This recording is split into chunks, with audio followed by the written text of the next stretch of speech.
tenemos personalidades muy importantes en el arte mexicano que van a compartir con ustedes. El día de hoy tenemos a Richard Viqueira. Voy a permitirme leer algo de Richard Viqueira. Pues ha obtenido varios reconocimientos, algunos premios como director, dramaturgo y actor. Recién acaba de regresar la semana pasada, a partir del próximo mes de enero, al Sistema Nacional de Creadores de Arte, del FONCA. Ha sido becario de la Fundación de las Letras Mexicanas en 2 ocasiones, también en el área de creadores escénicos, que es en la categoría para actores del FONCA. Con su obra Psicoembutidos fue finalista en la escenografía para exhibirse en el World Stage Design 2017 en Taipei, Taiwán, y obtiene el premio de oro en el diseño de espacio, siendo este un concepto original firmado por Jesús Hernández y Richard Viqueira. Y ha obtenido pues muchos premios en Argentina, en nuestro país, obras, sus montajes Ternura Suite, Monster Truck, El Evangelio según Clark Kent, premios a la mejor obra de teatro. Es un hombre, un concepto muy especial del espacio, en la escena, de la actoralidad, de lo físico, y es una buena oportunidad para que ustedes conversen con él, conozcan de su trabajo, los que no lo conocen, quizá algunos han tomado taller ya con él en algún momento, y es un privilegio tenerlo aquí con nosotros en esta escuela de teatro. Tengo unos cuantos videos. Lo que me pidieron es que viniera a hablar un poco sobre mis obras y mis poéticas. Siempre suena mal que uno esté referenciándose, pero en este caso creo que es importante porque, digamos, nos estamos conociendo por primera vez, y como toda relación necesita antecedentes y necesita intenciones. ¿Cuáles son las intenciones que tenemos entre nosotros? Entonces yo pretendo primero expresar cuál es mi intención. Primero que nada, para mí es muy importante que cada creador sepa o tenga una definición de qué es lo que quiere hacer y por qué lo quiere hacer. Entonces yo parto, sé que hay mucha gente que viene con extensa bibliografía, con bastantes autores renombrados, pero para mí es más importante que un creador, en tanto creador, tenga una postura, una ética y una poética particular sustentada primero en sus vivencias, que es lo más importante y lo intransferible, y segundo, con una reflexión producto del oficio y del trabajo que se lleva a cabo. Primero que nada, yo estoy en contra de... ¿Ustedes saben de dónde viene este concepto de no hay nada nuevo bajo el sol? ¿Dónde surgió? Es un concepto griego. Esto lo decían los griegos, no hay nada nuevo bajo el sol. Y, discúlpenme, pero los griegos no tenían celulares. Luego entonces, sí hay algo nuevo bajo el sol. Para mí, un creador es aquel ser que debe intentar sí buscar algo original. Se nos ha acallado durante mucho tiempo de que eso es un acto ingenuo, que ya todo ha sido inventado. Quizás sí, pero es menester del creador pensar que está buscando algo nuevo, porque si no lo piensa así un creador, ¿quién lo podría pensar? Crear viene de esta acepción de algo original, algo nuevo. Entonces mi primer criterio es, ¿qué es el arte para mí? El arte para mí funciona como una especie de lenguaje de laboratorio, es decir, como a veces nos es insuficiente la palabra, como a veces nos es insuficiente la mirada, como a veces nos es insuficiente los gestos, tuvimos que inventar el arte para intentar buscar un lenguaje último, un lenguaje totalmente eficaz. Cuando te pasa una señorita, habrá algún marrano que le sirve, pero habrá otro que escribirá Romeo y Julieta y se llama Shakespeare. Es cómo encontrar un canal de comunicación que sea más eficaz, y de ahí viene el arte objeto, y de ahí viene el performance, y de ahí vienen infinidad de movimientos que siempre están buscando establecer una comunicación última, o que están buscando una manera más eficaz de contener toda esta confusión que somos, toda esta poética que somos, todo este sentir que somos, y transmitirlo de un nuevo modo, de un modo renovado. Entonces mi trabajo sí tiene por principio tener el mayor rigor posible. Yo hago obras de laboratorio muy largas en el proceso, de 1 año y medio, 2 años, 6 meses, en donde estamos trabajando simplemente sobre un concepto. Entonces, en este minuto quiero presentarles algunas obras que he hecho y que han suscitado pues estas reacciones.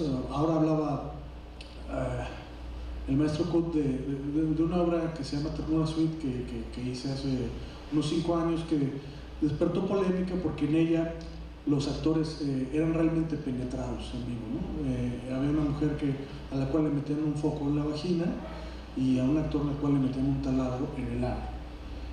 Esto sin ningún truco. Y claro, fue muy cuestionada. Y yo lo que decía, ¿cuál era el motivo por el cual yo había hecho eso?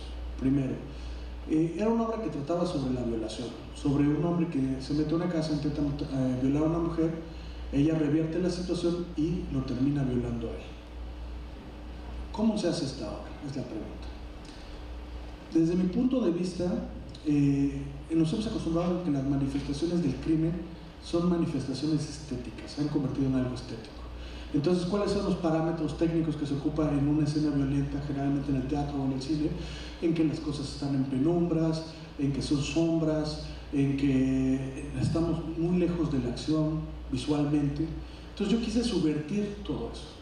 Es decir, esta era una obra para 20 personas que ocurría en un sótano, que la distancia con el actor era de los que están a la tercera fila a la primera, en donde en los momentos de violencia sexual la luz, en lugar de decrecer, se aumentaba al punto de que la gente no tuviera duda de que lo que estaba viendo era real, de que lo que estaba sintiendo era real y de que lo que los actores les estaba pasando era real. Y subvertí precisamente la idea de oscuridad, de lejanía. ¿Para qué? Como comenté, me parece que muchas manifestaciones artísticas han hecho del criminal un esteta, alguien admirable, alguien a quien aplaudir. Y discúlpenme, para mí la violación no tiene nada de hermoso, no tiene nada de bello, no tiene nada el criminal no tiene nada de heroico ni de antihéroe. A mí me interesaba exponer el acto de la manera más cruda posible, de la manera más incómoda posible para el espectador, que él viviera lo que es una violación en carne viva, porque los actores estaban siendo violados. Y ahí cito a Lee Strasberg, que Lee Strasberg dice: todas las sustancias y el cuerpo del actor es un material de trabajo. Entonces yo parto de esta idea de que también el interior del cuerpo del actor es un instrumento para trabajarse, es un instrumento para exponerse. Esto que soy yo es lo único que poseo, tanto lo exterior como lo interior, como la profundidad que tengo, como las palpitaciones, como mi ano, como mis oríneas, todas las cuestiones me incluyen, ¿no? No puedo separarme de ninguna de ellas. Y entonces, a partir de esto, busqué que el espectador sintiera esa incomodidad, no se relacionara de manera empática con el criminal, sino que siempre estuviera violentado por el evento, que es un evento pues a todas luces transgresor. Y cito esta otra película que se llamaba Viólame, en donde llevaron al director a juicio porque supuestamente exponía una faceta pornográfica. Y él decía, es que no debemos de confundir el delito con la representación del delito. Son dos cosas totalmente distintas, ¿no? Un delito tiene consecuencias jurídicas. El arte debe estar libre de todo eso. Y ahora cito a Marco Antonio de la Parra, que decía, escribir una obra sobre unos güeyes que secuestran un avión y lo estrellan contra las Torres Gemelas es poesía. Hacerlo en el mundo real es vulgar.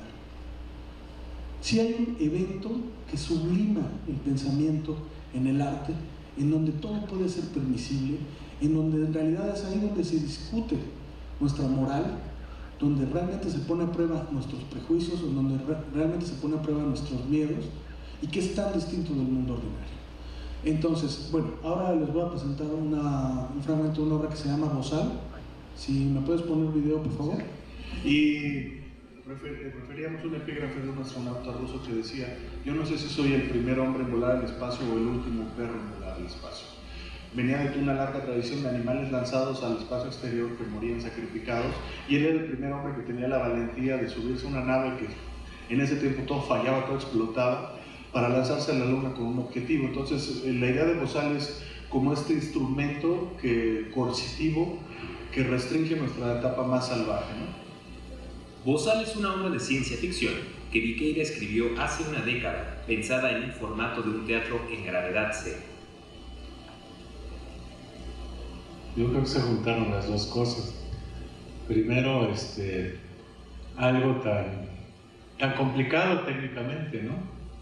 Que es estar moviendo en el espacio, pero en el espacio aéreo, la escenografía, y que hay que estar iluminando eso, ¿no? Técnicamente sí me puso a pensar y a trabajar mucho, ¿no? Por un lado. Y por otro lado, sí algo diferente. Yo creo que hay el sueño de un iluminador es a veces iluminar el aire, ¿no? Entonces me di el gusto de iluminar el aire, no a los actores en ciertos momentos, ¿no? Sin perder a los seres humanos, ¿no? Pero de pronto es interesante también pegarle al espacio, ¿no? Siempre extremo. Las propuestas escénicas de Richard Viqueira siempre enfrentan al espectador al riesgo. Pues mira, yo pienso que el arte, es una opinión muy personal, el arte está para enseñarnos a domesticar el miedo a la muerte. Entonces yo creo que el teatro que yo hago precisamente está luchando contra la noción de la mortandad, de que todos vamos a morir, y yo lo veo como una especie de laboratorio en donde todos estamos practicando un poquito la muerte, un poquito el riesgo. Como parte de la propuesta, se eleva al público que así lo decida hasta 20 metros de altura para desde ahí ser parte del montaje. Por supuesto que este experimento cuenta con todos los protocolos de seguridad para el espectador. Mira, yo pienso que el teatro, más que nutrirse del teatro, se nutre de la ciudad misma donde es engendrado. Yo pienso que esta poética del peligro y de la muerte y del caos también tiene que ver con la ciudad en la que vive. A través de las varas eléctricas suspendíamos a los espectadores a distintas alturas. Este es un proyecto que yo desarrollé, si me permite voy a poner un poco de pie para que sea más activo y se convierta en un evento más dinámico. Es una obra que yo planteé durante 10 años. Mi interés siempre era que el espectador, originalmente mi idea es que el espectador estuviera en la parrilla, todo esto ocurría en una nave espacial, y que el espectador tuviera la sensación de estar sin pisar el suelo, ¿no? Esto derivó, después de muchos procesos, a colgar a los espectadores en las varas de un teatro. Esto es un evento bastante complejo, bastante caro, y yo siempre oriento a mis alumnos de que el momento para hacer la mejor obra de teatro es hoy, con lo que tienes, 3 pesos. De todas maneras, si tienes 3 pesos no te va a alcanzar, si tienes 6 millones tampoco te va a alcanzar. Entonces el momento es la iniciativa, es realmente la necesidad de tener esa voz urgente de decir esto. Entonces, una vez que decidimos hacerlo con espectadores colgados de la parrilla, ¿para qué? Yo quería hacer una obra de ciencia ficción, me interesaba un poco en el sentido cubista de Picasso. Si no puedes transformar la cosa en sí, transforma al menos la manera de mirar esa cosa. Entonces, ¿cómo crear una obra de ciencia ficción? Yo no quería que fuera sobre el suelo, que estuviera todo en la narrativa, sino que sí realmente hubiera un elemento técnico, un poco, no me estoy comparando por supuesto, pero un poco a la manera en que Stanley Kubrick, cuando hizo 2001, pues técnicamente también revolucionó el quehacer cinematográfico. A mí me interesaba que a través de la técnica teatral pudiéramos establecer un evento de ciencia ficción en donde el espectador, como digo, si no cambiamos la cosa, cambiemos la versión o la perspectiva de la cosa, que el espectador tuviera al menos 3 puntos de vista. Uno, el punto de vista de un niño que mira hacia el cielo, ¿no? El punto de vista convencional, que es el que tenemos nosotros de mirarnos a los ojos, y un tercer punto de vista más inusual, que es el de Dios viendo a sus criaturas, o en su defecto un extraterrestre viéndonos terrícolas, como estas hormiguitas caminando, chiquititas, empequeñecidas, con proyectos de nación, con proyectos de familia, con proyectos de futuro, pero pues en realidad vistas desde un ser supremo como seres ridículos e insignificantes. Entonces el espectador tenía esas 3 perspectivas durante toda la obra. Y ahí es cuando recuerdo a mi madre, que me decía estudia matemáticas. Y yo le decía, ¿para qué vergas, no? Yo voy a hacer teatro, ¿no? Y resulta que en esta obra y en Psicoembutidos, una obra que ahorita también vamos a presentar, yo creo que están a la par el aspecto dramatúrgico que el aspecto matemático. En este proceso tuvimos primero, con ese dinero, darle la prioridad, por supuesto, a la seguridad, ¿no? De que nadie se cayera, de que nadie se sintiera en riesgo. Por supuesto, la idea es que sí te sientas en riesgo, pero no hay riesgo. Entonces, para eso tuvimos que hacer cálculos. Por ejemplo, ustedes entran a la obra y hay una báscula que está allá afuera, ¿no? Y entonces empezamos a pesar de uno a uno, se hacen los cálculos, cada vara sostiene media tonelada. Entonces, pues, un poco como en el avión. Los que están más gorditos van con los que están más flacos para que entonces nos dé media tonelada la vara, y tenemos 7 términos, entonces tenemos que distribuirlos. Segundo, ¿qué materiales ocupar? Utilizamos materiales con los que se construye normalmente un puente.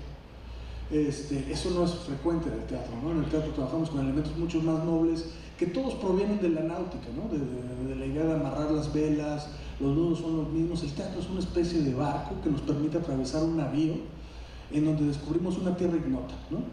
Y en este punto pues decidimos que todo tuviera que ser con elementos con los que se sostiene un puente, y triplicar las cosas y hacer muchas pruebas, porque digo, ustedes no son chilangos, pero en el Distrito Federal existe el tema del terremoto. ¿Qué pasa ante un terremoto con una obra así? ¿Cuánta gente subimos, ¿no? Y bueno, estuvimos muy de la mano, y eso tengo que reconocerlo. Juan Melea fue un gran apoyó mucho este proyecto, pero estuvimos durante un año trabajando de la mano con Protección Civil y en una negociación. Mi idea es que yo quería que volaran 100 personas, terminaron volando 40 personas. Tenía que ver con cuánto tiempo tarda la gente en salir, hicimos muchas pruebas, cuánto tiempo teníamos que bajar y qué pasaba ante un incendio. Eso me pareció interesante. O sea, de lo que estoy hablando es como de la problemática de crear un lenguaje pues que no necesariamente está explorado. Nosotros tuvimos que utilizar, yo estuve buscando si en alguna otra parte del mundo había algo para guiarnos, para saber cómo resolver estas circunstancias, y nos tuvimos que guiar por los protocolos de una feria o un parque mecánico de atracciones. Yo no sé si ustedes sepan, pero en un parque de atracciones, si ocurre un terremoto, el protocolo es que la gente se quede en la montaña rusa, no la baja, porque en realidad la montaña rusa es el lugar más seguro del parque de diversiones. El teatro es muy parecido. El teatro, claro, esta obra no se puede presentar en cualquier teatro, tiene que ser un teatro a la italiana, con una maquinaria teatral óptima, que además nosotros tenemos que revisar primero y que en muchos casos modificar. Y es un edificio que está prácticamente hecho de vigas de acero que soportan 20 toneladas. Entonces, la paradoja del teatro es que es físicamente el lugar más seguro en el que podemos estar, pero emocionalmente y éticamente es el lugar más peligroso al cual acudimos. ¿Por qué? Porque pone en discusión nuestras creencias, porque es un lugar donde compartimos, además de las ideas, compartimos el clima con el espectador. Y es un lugar donde se confronta. En toda buena obra de teatro, todos los personajes tienen la razón. Cuando tú ves Edipo Rey, Edipo tiene la razón, la madre tiene la razón, el padre tiene la razón. Es una manera como un ojo de mosca, en que podemos ver todas las ideas, todas las posibilidades al mismo tiempo, y todas nos convencen. Entonces, este fue un trabajo durante 10 años que a mí me interesó hacer, que además yo creía que iba a tener 10 funciones por la complejidad de todo el mecanismo. Es una obra que no puede convivir con ninguna otra obra durante su temporada, porque además nosotros tenemos un seguro de vida que paga la producción, y en la cual se establece que no puede haber, una vez aprobados los cambios, no se puede mover nada de las varas a riesgo de que no cubra el seguro cualquier incidente, ¿no? Entonces, ahí es de lo que hablo. Primero, sobre las matemáticas, ¿no? Segundo, sobre los proyectos de largo aliento, los proyectos que intenten mover un poco el eje sobre las creaciones constantes. Bertolt Brecht hizo el teatro épico porque quería cambiar el mundo. ¿Y cambió el mundo? No, pero sí cambió el teatro. Y esa enorme diferencia, cambiar algo que parece insustancial, que parece pequeño, pero darle un cambio a un arte que tiene casi 2500 años de historia, es un mérito extraordinario. Entonces, yo siempre apelo a que mis actores, salud, a que mis alumnos en realidad establezcan una voz genuina. No hay nada más importante en el teatro que una voz. El teatro para mí es un vehículo, en realidad el teatro no existe, por eso siempre requiere un apellido. Teatro épico, teatro danza, teatro circo, teatro del absurdo, teatro del renacimiento, teatro multimedia, teatro en corto. En realidad es simplemente un vehículo para expresar una voz, y eso es lo que me interesa a mí.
Bueno, esta obra Careo, yo le llamaba un unipersonal anónimo. La diferencia entre un monólogo y un unipersonal es que un monólogo tiene una base literaria, tiene una base dramática. Un unipersonal es un evento hecho por una sola persona, pero que no necesariamente está fundado en lo literario, puede estar fundado en lo dancístico, puede estar fundado en lo circense. Y esta obra trataba sobre un personaje que desde niño lleva una máscara porque siente frío, luego lo utiliza para delinquir, después se vuelve luchador libre y se vuelve el santo, y después se vuelve él mismo su contrincante, Blue Demon, intercambiando las máscaras. Y la idea pues era hacer esta gran reflexión sobre qué es la identidad en lo mexicano, la idea de la máscara como el elemento que nos caracteriza, como el subcomandante Marcos, como Superbarrio, este tipo de idea del no gesto, de lo que no existe. Y para eso lo que decidimos era que normalmente el espectador pues somos estos entes en la oscuridad, en una butaca, que pueden estar dormidos, pueden estar despiertos, pero no, aquí nos interesaba que en realidad la escenografía fuera la identidad misma de los espectadores. Para eso había una plataforma en la cual yo actuaba encima de ella, pero que teníamos edificios por donde sacaban la cabeza 20 espectadores. Es decir, y yo trabajaba pues en realidad con la cabeza de ellos, con los gestos de ellos, con lo que pasaba. Algunos espectadores eran besados por mí, otros me ponía a luchar contra ellos, contra su cabeza. Había el uso, por supuesto, de una sierra eléctrica real.